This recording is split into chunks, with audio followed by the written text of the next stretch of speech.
You're listening to Leadership Powered by Common Sense with your host, Doug Thorpe. Here's Doug. Well, hello again, everyone. I hope you're having a great day, or at least whatever you might be off to, or what time of day it may be when you're listening now. But this is Doug Thorpe, and you're listening to another episode of Leadership Powered by Common Sense. Today, my guest is going to help us delve into the world of team leadership and team transformation. And a number of things have come to my mind talking about this topic. It is on my short list of favorite things to think about and work on. And without any further ado, I'm going to introduce Dr. Kevin Mays. Kevin, welcome to the show, my friend. Well, thank you, Doug. It's a pleasure to be here. I'm excited about it, and I'm with you. Talking about teams is on my short list as well. Yep. In fact, when I go work with a team for a couple of days, I always come back home feeling like it must be Monday, because the last 2 days I spent with that team are like a weekend. It's so invigorating and refreshing and fun to watch an executive team come together and solve problems at a higher level. I agree. And I've had that same experience being able to go out and work with my clients and do some team workshops with them. I'm with you. I feel the same level of energy and enjoyment and opportunity that comes from that. And I guess I want to dive right in. I'm torn. Normally I ask guests to give us a little bit of backstory. How did you get into this focal area that you're working on now? Yeah, I love it. So I grew up, everything has a history. I was the youngest child in my family. And so there's always groups around. And I had to learn how, being younger than my older siblings, how to manage and, dare I say, manipulate folks around me so that I could, on a cold winter day in Michigan, put snow down my sister's coat without her rubbing my face in the snow, right? It's the plight of the youngest child. And so I learned to pay attention to just human dynamics in a way for my own survival sake. But as I got older, I really got fascinated with just group dynamics in general. And I studied that. I became a group facilitator as a psychotherapist for a good 10 years back in the last millennium, and absolutely just found it enthralling and fascinating, and then applied everything I was learning into a leadership team, working with executive teams. And I've been doing that this millennium, and just absolutely find that human dynamic in a group setting, something that just feeds my soul. So I've done it forever, as long as I can remember. And oh man, it's good stuff to watch people come together and to let kind of almost step into that place of trust and vulnerability where they can have a deeper, more authentic conversation and then more deeply align towards a particular direction. There's nothing better. Nothing more powerful in the world than a group of people who come together. They can change the world. Right. I agree. Well, what I'm thinking is, as my audience knows, I'm a little bit split in terms of focal point. I've got a lot of entrepreneur company owners that are fans of the show, and I also have my friends in the corporate world that are leading various size organizations at different levels. So we're going to probably split our discussion a little bit, albeit I think at its core, it's safe to say, bringing a team together, it doesn't matter where you are, what domain you're operating in. It is that idea of leveraging the human dynamic, bringing the team together. But let's start on the executive side, or the corporate world. Typically, leaders get moved around and they inherit a team. They don't really get to build a team from scratch. Right. Occasionally you do, but for the most part, and there's probably a statistic out there somewhere that would nail this, but it's safe to say the vast majority of leaders, they inherit a team. They might inherit a little miniature culture that's going on inside that team that's different from the rest of the culture outside of them. And let's start by talking about that dynamic as a leader stepping into a pre-existing team.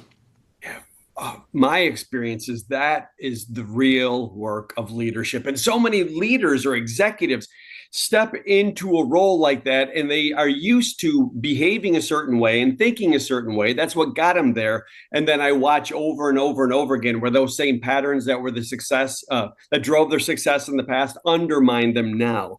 And they fall back into like this more operational mindset and fail to recognize that their best, most effective use in that team is to elevate the team, is to create that dynamic where people are communicating effectively together. It requires that kind of mastery.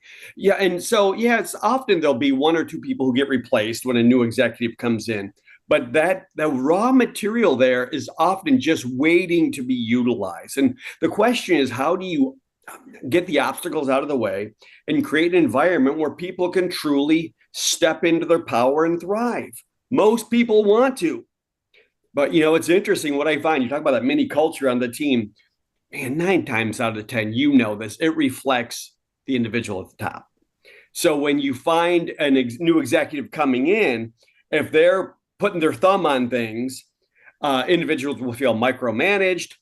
People will start to shut down and not contribute. And then you'll start to see this fracturing and fragmentation start to happen. If they go in with curiosity and try to really understand and build deep relationships with people on that team and get to know who's there already and leverage their strength and their success, oh my goodness, I find teams that rise up.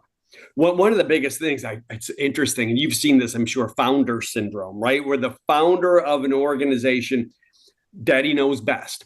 And they I've worked with one team, bring in the best and brightest minds in the industry to be part of this executive team. And then the founder proceeds to snuff everybody out, not recognizing the wisdom at the table. And I'm talking like 4-star generals, military vets who are brilliant at what they do, PhD level folks who, when I talk to them, say, I've never felt so ignorant my whole life. The leader leaves me feeling ignorant, like an idiot. And my question is, why am I here?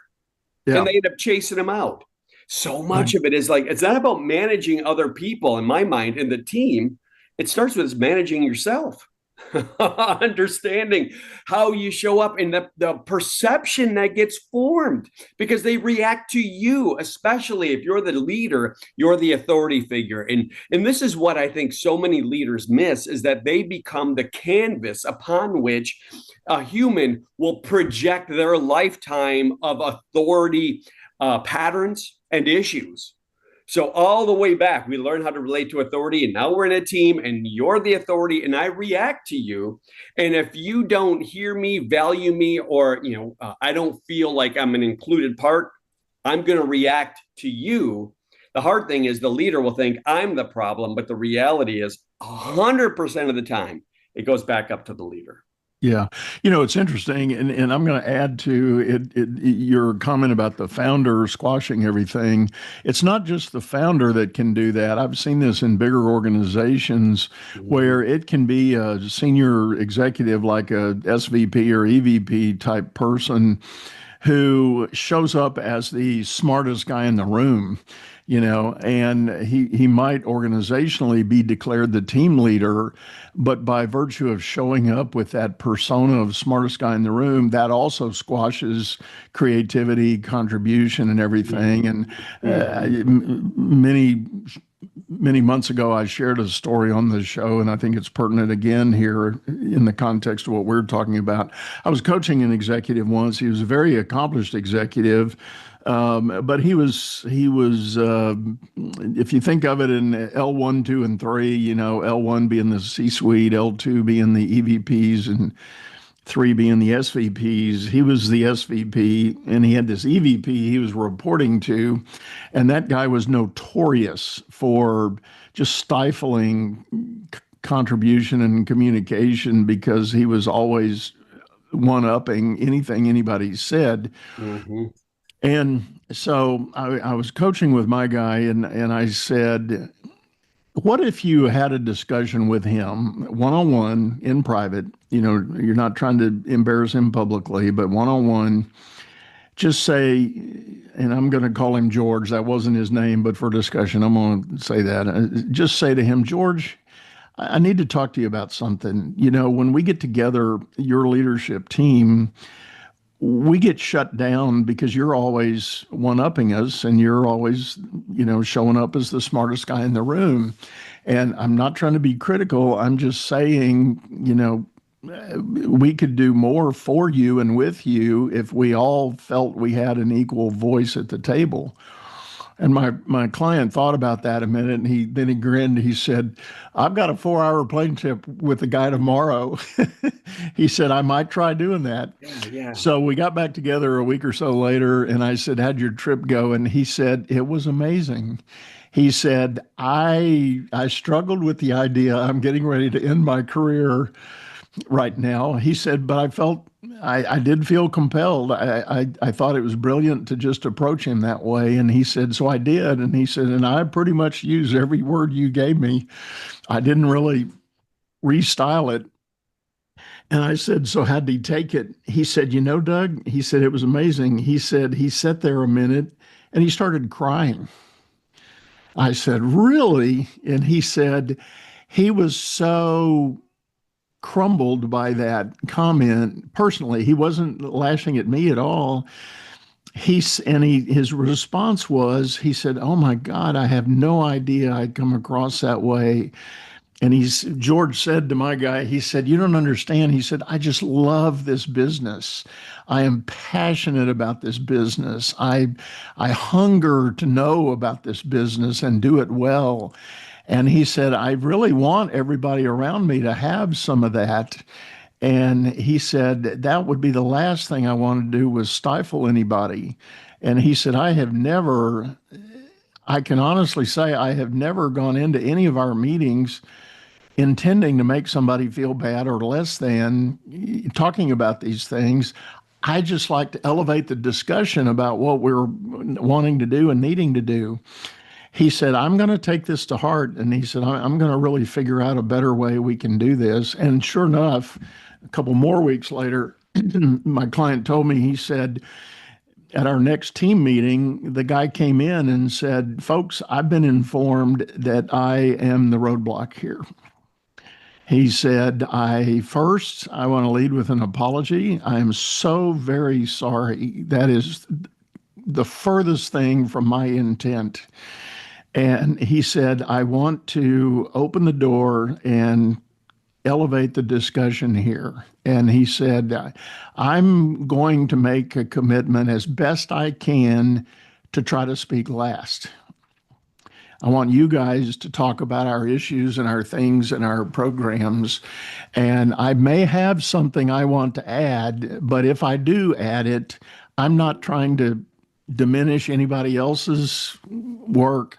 I'm not trying to judge. I'm going to try to share as best I can what I know and understand about the situation. And I'm inviting you to come tell me if you think it's still not landing right. I really want to fix this. I owe it to you guys to fix this." Powerful. Well, and it brings to me two things to mind. One is how hard it is for us to see ourselves. Mm-hmm. We just don't, he had no intention. And that's all of us, though. We see others so much more easily than we see ourselves. And for me, that goes to the second idea, is how important self-awareness is and how hard it is to come by. And everybody I talk to, I would say 100% of the folks out of the gate think it's not me, it's them. I understand. I'm self-aware, self-possessed. And then you conduct a 360 on them and give them some feedback. And they're like, what? People perceive this in me, and they recognize that, man, in our own world, we're a superhero, but you got to sometimes allow the feedback doesn't go uphill very often. And especially if the perception is you're the smartest guy in the room, nobody's giving you feedback. Right. But everybody else is talking about it. And that's the hard thing. It's like, how do you create that environment that allows feedback even into the seat of authority? The emperor has no clothes. Is anybody calling it out? Or, so that's the hard thing. Sometimes we think as a leader, executive, that no feedback is good. Oh, everything must be fine if there's no feedback. Maybe it couldn't be further from the truth. I, So let's talk about that in terms of changing the team dynamic. So, in your experience and with your method and approach, how do you get that leader to really change the mirror that they're looking in well, and get better info? that's the $1 million question. So I love it. I mean, some of the processes, 360 feedback. So whether I sit down and interview everybody on an executive team or I have some sort of assessment I use, um, is powerful. However, what I found is, you can lead a horse to water, but you can't make him drink. I know I worked recently. I was working with the CFO of an organization, and he was frustrated, let's say, with the founder. And because that same thing was happening. So the founder wasn't taking feedback, wasn't hearing, didn't understand his own impact. So part of what the CFO asked me to do, and I sat down and talked to everybody on the executive team and got their feedback, compiled a lovely dossier of feedback to sit down with the founder, who blatantly refused any of it and refused to hear it. And you can't do anything with that. If you know that you're right and you're convinced that you are right and everybody else is wrong, that's the world you're going to be stuck with. So part of it is like developing that rapport. So at least people can start to let their guard down a little bit. If you can let your guard down and have the wherewithal, to have the audacity to actually look at yourself, to be willing to look at yourself. It's not necessarily fun or easy, but I'll tell you what, my experience is it is the biggest growth tool I've seen so many people step into when they allow themselves to be open to feedback and not justify it away or rationalize it or say they just don't understand, just hear it and sizzle in it. I've seen amazing things happen in organizations because what I experienced too, when the executive can receive feedback and actually demonstrates that they're hearing it, they're receiving it, they're doing something with it, then you see the rest of the organization become more open to receive feedback as well, to hear the feedback. And it opens these deeper channels of communication and openness, trust, honesty, vulnerability. That is the platform for a high-performing team. Yeah, and it is so important to lead by example and be that person that is willing. If you say, I want my people to be open to feedback so we can elevate our game, well, guess what? You're the first employee that has to be that. And well, when I've been pulled into organizations by the executive because the executive wants me to fix everybody else. Well, it's not going to work unless we start with you. It never works unless we start with, and in fact, it creates resentment in the organization. If we're starting with everybody else and the executive's not changing, it undermines the whole process. Yeah, I agree. And that reminds me of another story one of my guests shared a couple of years ago. She said she knows of a founder that told her the story of one day, one of the seniors on his team, and this is a smaller privately held company. If I'm recalling it right, they might have had 30 or 40 people at the time. This person came and said, "Hey, boss, we're kind of humming along here. We're really clicking. Why don't we do a team break? Let's just take everybody down to the coffee shop this afternoon and let's have a moment." He goes, "That's a great idea. Let's do that." So 2:00, he goes out there. "All right, shut it down. We're gonna go take a break. Let's all meet up at so and so." So everybody trucks over there and they all get their beverages and they all get situated. And then this same employee stands up and goes, "Well, boss, we really wanted to do this for another reason." And she said, "We have some observations we would like to share with you. We think this company can be so much more. And here are the issues." And it was all about him. It was some people were feeling micromanaged. Some people were feeling inhibited by the dynamic. They felt like they couldn't really speak their truth. And they started presenting this list and they got to the first item. And as the story goes, the CEO said, "Wow, okay." And he took out his notepad and started writing. He said, "What's next?" And they gave him another and he wrote that down. He go, "What's next?" And it got this, he basically allowed him to present the whole list. And he sat back and he shook his head and he goes, I had no idea. I can't tell you how happy I am. You've presented this to me. I'm going to ask one thing. Give me a couple of days and I'm going to respond to all of these. And they all said, that's fair enough. And they kind of went their way. And sure enough, he called another group meeting together. And he kind of, in the same form, he had the list and he started going down. Well, number one, you know, I think I understand what you're saying. Here's where I think I've been culpable and responsible. And he said, here's the thing I'm thinking about changing. And it was all about his approach to things. Very reflective, very much owned it. And as the story goes, that company from that day forward did a 2x growth in the next 12 months. Isn't that something? And it doesn't happen by singularly focusing on the next quarter's returns, which so many companies want to default to. Let's look at next quarter. And we all focus singularly in on that, and we miss the fact that it's a human organization. Right. Isn't that powerful? One individual changes. I love it. When I take people through my 360 process, the most important part for me isn't just the data and them getting it, it's the presentation back, which I love. That's what this individual did to demonstrate, I hear you, and here's what I'm going to do about it. That's so powerful, and it takes real strength.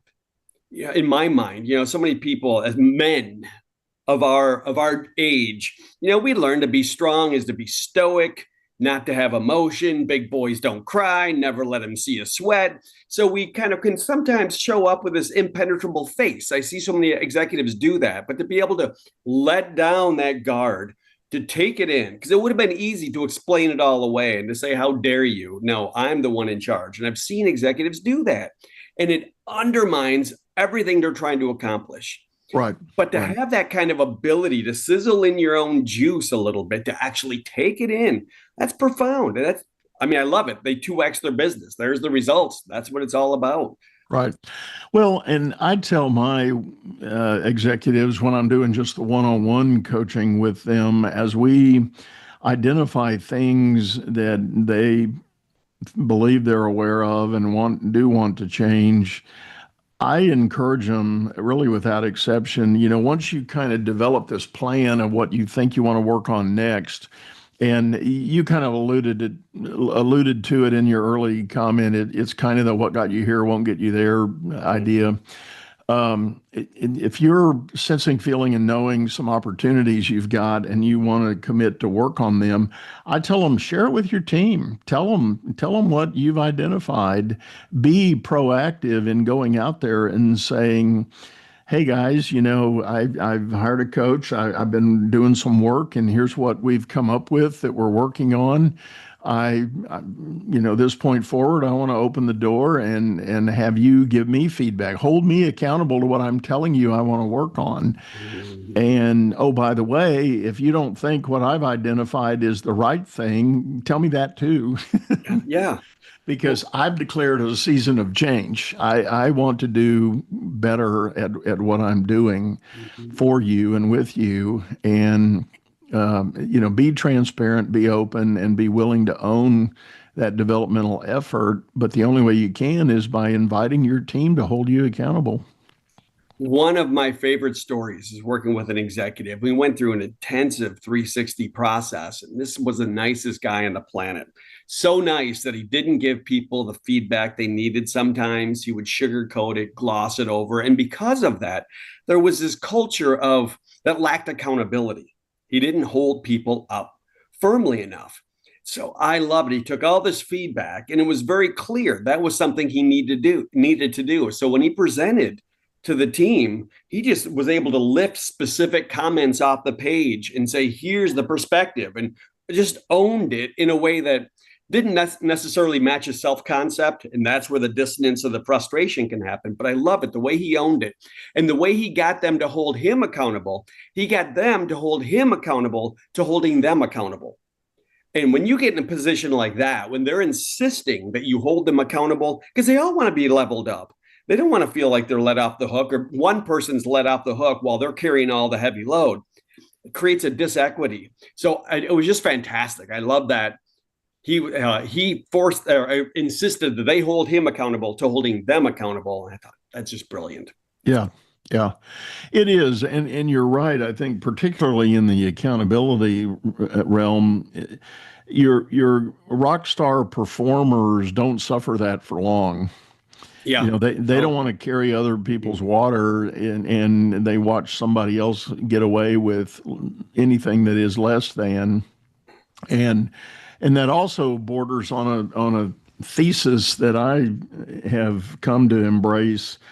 And I didn't used to think about this, in my early career, and I wish I had. But it is the premise that if you have successfully hired reasonably good people for your team, and I know that's a big if, we can do a whole episode about hiring and screening and vetting and matching and all that to determine fit. But if you have done that, those people want to do good work. They do want to level up over time. They want to see the fruit of their labor prosper. They want to do the right thing. But if you as a leader are not holding them accountable or even telling them what the right thing may be, you're stifling their effort because, again, by nature, because they want to do the right thing, they're not going to do a wrong thing. They're going to do nothing. Yeah, that's right. That's absolutely right. And I love it. That kind of, in my mind, I think of it as disengagement, right? They just don't know. And so that, the Gallup poll, I'm sure you've seen the studies, generally it hovers around 30% of people are actively engaged in their job. It's the old 80-20 rule, but now with science, it's 30-70. Okay. Well, why on earth are 30% of people actively engaged? Because it certainly isn't that way day one. What is it we do as leaders? Because we want to blame them. Oh, they don't get it. They're lazy. Whatever the thing is, the latest generation doesn't care. No, it's bad leadership. And what are we doing to create that environment? And I think kind of circling back to what we were talking about earlier, it's like, how do we refocus on creating that environment where people want to be there, want to bring their best self. And that goes back to holding people accountable, but also getting out of the way sometimes too. And it's about letting go of your leadership style and being more strategic in how you intervene in your organization. Right. Not doing what you want, doing what they need. So let's flip the script just a little bit. As you were saying that, I'm reminded I was accused in my early career of being a hands-off leader. Mm-hmm. And that was feedback I was getting in some early days. People wanted to hear more from me, and they wanted more input than what I was giving. And in my mind, talk about how I thought I wanted to show up. Mm-hmm. I wanted to empower people by, let the horses run. That was kind of my idea. Yeah. And I felt like walking around and inserting myself in things was contrary to that. But the end impact it had was people felt they had a bigger need for me to be there and be involved.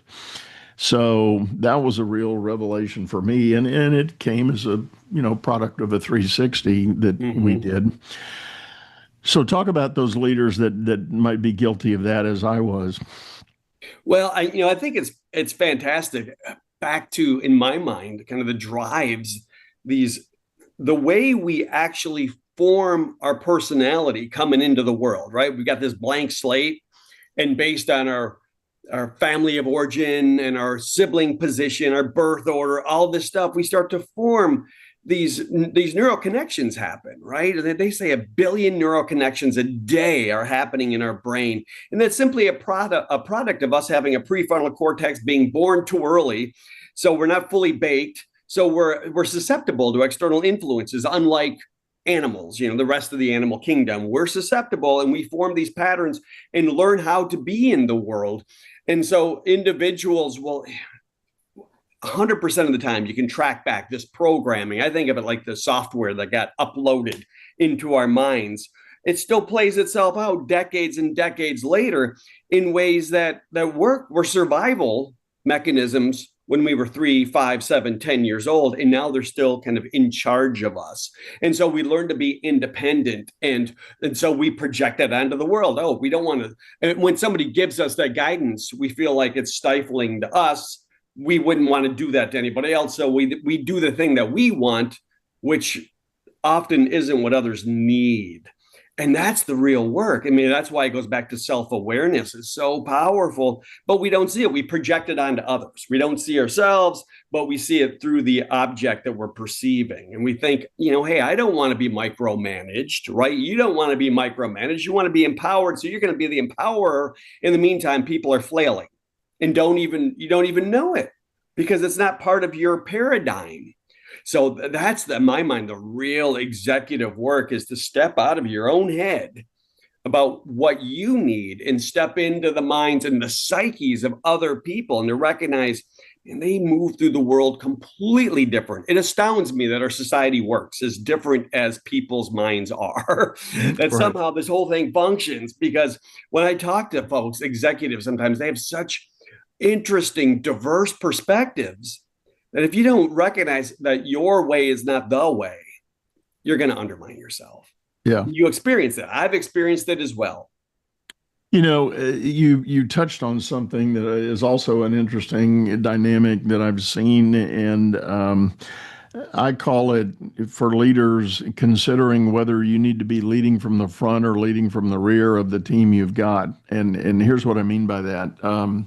I've had clients, I had one lady in particular who had been with one giant global brand, and I'm not going to name names, but she had been with one giant brand, and she, mid-career, pivoted over to another giant brand that was product-wise radically different, but still giant organization. Mm-hmm. And what she was struggling at the new place because the culture there was a little different. And where the difference emerged was at her old company, she had hard charging racehorses on her team. And so she could lead from the rear.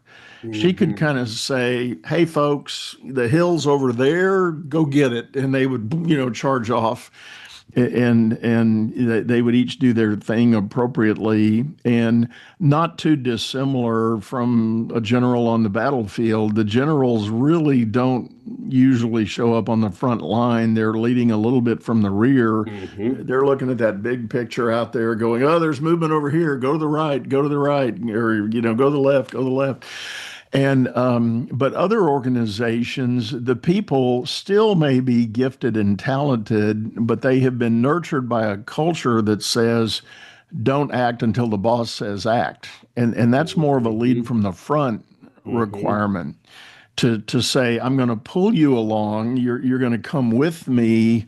I am going to go out and stand on the top of the hill and show you where it is. And you have to pull them along, and that's not saying anything bad about that latter organization. It's just the way they've been culturally developed. So it's incumbent on the leader to be, again, we're back to awareness and being able to read the room properly and read the culture properly.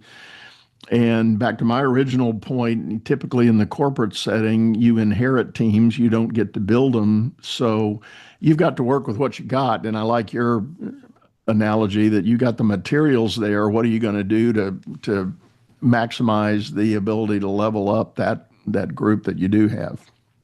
I've seen good leaders who have fallen into positions or achieved positions that would require them to lead from the back.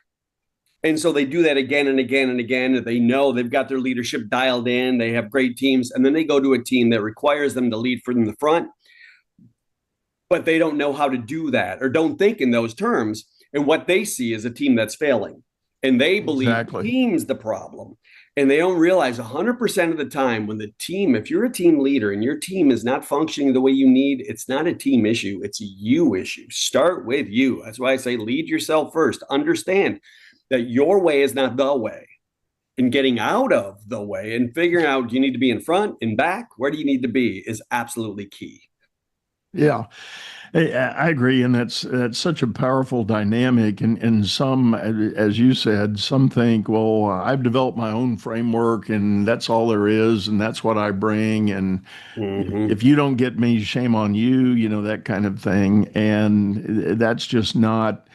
I have heard the term contextual leadership, being able to apply your leadership beliefs and principles appropriately aligned with the context of what's going on around you. I love it. I love it. The angle I approach it, I think of it as just being conscious, to be aware. Aware of what? Aware of the situation, aware of the other individual, aware of yourself first and foremost. Because it's like we have this self, but it's hard. It's like the lens we're looking at the world through. We don't see it. You don't see the lenses in your glasses. You see a clarified world. And learning to be able to identify the lens is so absolutely key to being an effective executive. If you Yeah. don't see that, you're going to create difficulty for yourself. My wife and I have been on a campaign pretty much the whole last year with one of our older grandsons who he is, coming of age in his own way. And we've told him he is now of the age. You can't just be this single-centered kid that you once were. You need to realize there's dynamic going on around you. And Mm-hmm. and we've tried to teach him the phrase "read the room."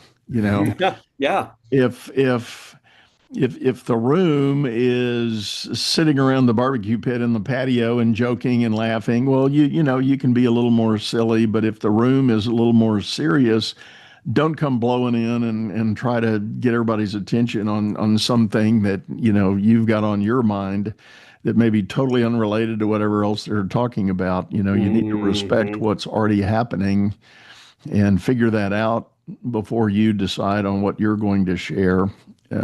What a skill set that so many individuals never learn. They just show up the way they've always been. They show up in a way that they learned to be to get their survival needs met when they were 8 years old. I love it. I have two kids and I watch my oldest. The moment we brought our youngest child home, his role changed. He became the responsible big brother, the helper, the family hero. And now, what do I see with so many executives that are often the oldest child model? They take too much on. Everything's got to pass through them.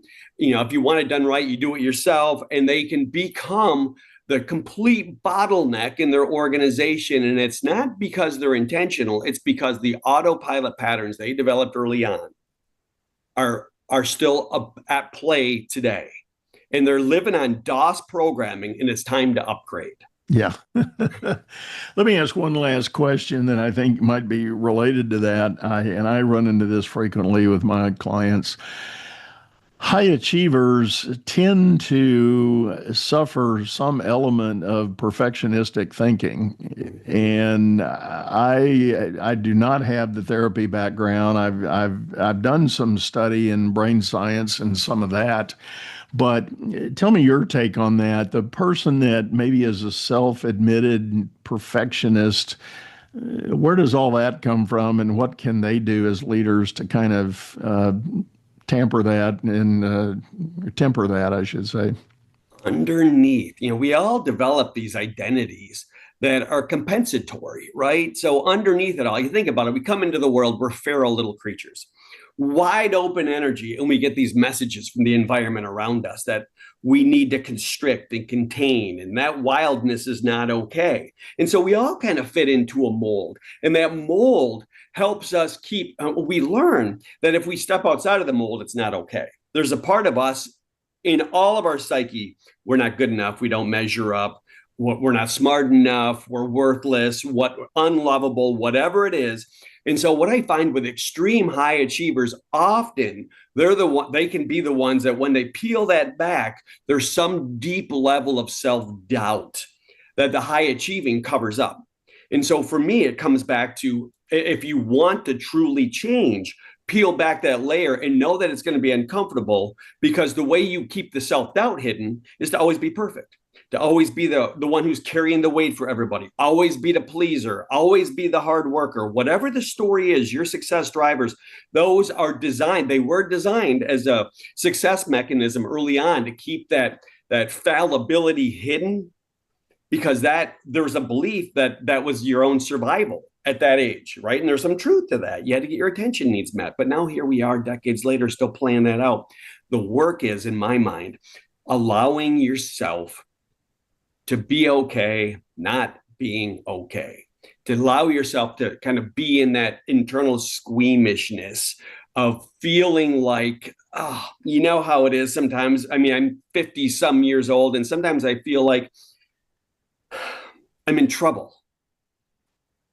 Why would I ever feel like I'm in trouble? I'm an adult living a successful life, helping lots of businesses. It's that holdover drive, right? Everybody's not happy, so I'm the pleaser. If I'm not the pleaser, then I'm in trouble. And I don't want to feel that in trouble. And that's an actual physiological sensation in my body. Don't like to feel that. It's uncomfortable. So I'm the pleaser. I'm always the one who tells the joke, makes things okay. But guess what? That absolutely undermines, especially my role as a consultant. My job is not to be the pleaser. Great, I can disarm when I give hard feedback, but sometimes that gets in the way. And so the top performers, the perfectionists, the real work is to peel it back and to learn, you know what, you're still okay, even if you're not perfect. You have value when you make a mistake. And my mind, not only more than value, but it's powerful when others see that. But the hard thing is it's all the relationship with ourselves. If we feel like we're not good enough, then we feel guilty or we feel a sense of shame. And so we resist, as our hedonistic selves resist against that. How do we keep our shame at bay? How do we keep our guilt at bay? Oh, just be more perfect. And in this way, we're on this continual hamster wheel that never ends. How do you get off the hamster wheel? Allow yourself to have your experience. Yeah. Well, Kevin, thank you so much for sharing this with us. It's been great visiting with you and getting to know. Tell people the best way to get a hold of you. Sure. My website, just Mays Leadership, MAYS leadership.com. I have a daily blog or daily email I send out. It's been a love affair writing this thing in the last, this year. This year I started, and every day I write a story. It's a story email. And oh my goodness, it's opening up a part of my brain and start to think about how we as humans show up, how we show up at work, how we show up as leaders in all areas of our life. So go to the website, check it out. You can sign up there and you can learn more about what we do to help leaders, kind of like you, on the same path, help people become the best version of themselves. So my goodness, we can create organizations that thrive. That's awesome. Well, one last time, Kevin, thank you so much. And folks, we'll have those links in the show notes as always. And this is the part of the show where I like to remind you we do have a video version of this over on YouTube, channel by the same name, Leadership Powered by Common Sense. Hop over there, check out the archives, and give us your comments and feedback. Would love to hear from you.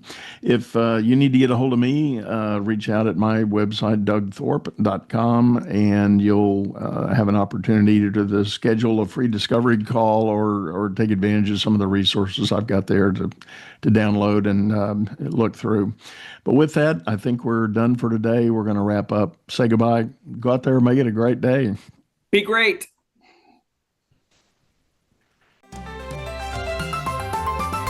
You've been listening to Leadership Powered by Common Sense, hosted by Doug Thorpe. If you would like to know more about the coaching and advisory services he provides, visit dougthorpe.com.